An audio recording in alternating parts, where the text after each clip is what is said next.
అమ్మో ఇది ఇంకా పెద్ద డేంజర్. ఎప్పుడు చూసినా వాడిట్లా వీడిట్లా ఆ అమ్మిట్లా ఈ అమ్మిట్లా ఈ అత్తిట్లా ఈ అక్కిట్లా ఈ సినమ్మిట్లా ఎప్పుడు ఇదేనా? ఎదుటివాని తప్పులు పట్టాలని ఆ దినాల్లో మీరు కాదు, ఆ దినాల్లో ప్రజలు అలా ఉన్నారు.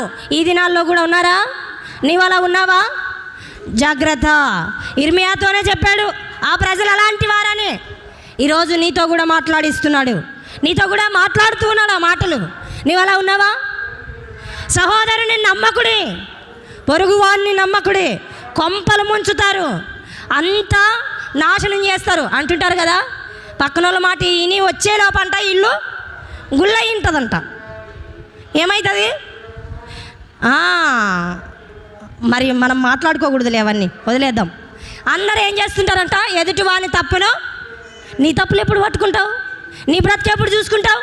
నా జీవితం ఎట్లా, నా బ్రతికి ఎట్లుంది, నేను దేవునికి ఎట్లున్నాను, నేను బ్రతుకు బాగా బతుకుతున్నానా, నేను దేవునికి ఇష్టంగా బ్రతుకుతున్నానా, దేవుడు నన్ను ఇష్టపడుతున్నాడా, ఈ బ్రతుకుందా? ఎప్పుడు చూసినా పక్కన వాళ్ళు వీళ్ళేనా? జాగ్రత్త. ఎప్పుడు చూసినా వాళ్ళే వీళ్ళే కాదు, నీ గురించి నీవు ఆలోచించు. ఆలోచించవలసిన టైం వచ్చింది, నీ గురించి నీవు ఆలోచించు. ఇది 3వ వారు. వీరికి ఏం పేరు పెడదాం? మరి వీరికి ఏం పెడదాం? పక్కోళ్ళ గురించి ఆలోచించేవాళ్ళు, రైట్?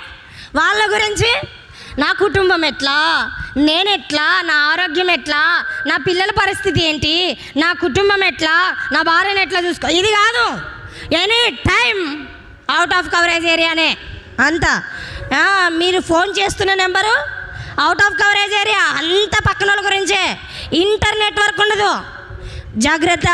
1 దేవుణ్ణి విడిచిన ప్రజలు, 2 లోబడని ప్రజలు, 3 పక్కోళ్ళ గురించి ఆలోచించే ప్రజలు. 4వది రండి, 4వది చెప్పి ప్రజలను ముగిస్తా. ఇంకా ఉన్నాయి. ఇర్మియా గ్రంథం చదివితే అట్లనే రోషం ముట్టుకొని వస్తుంటుంది అనమాట. అట్లుంటుంది చదువుతుంటేనే, ఏంది ఇట్లున్నారు జనాలు, మేము కూడా ఇట్లా బ్రతుకుతున్నాం కదా అనిపిస్తుంది అనమాట. అంతే ఉంది, రైట్?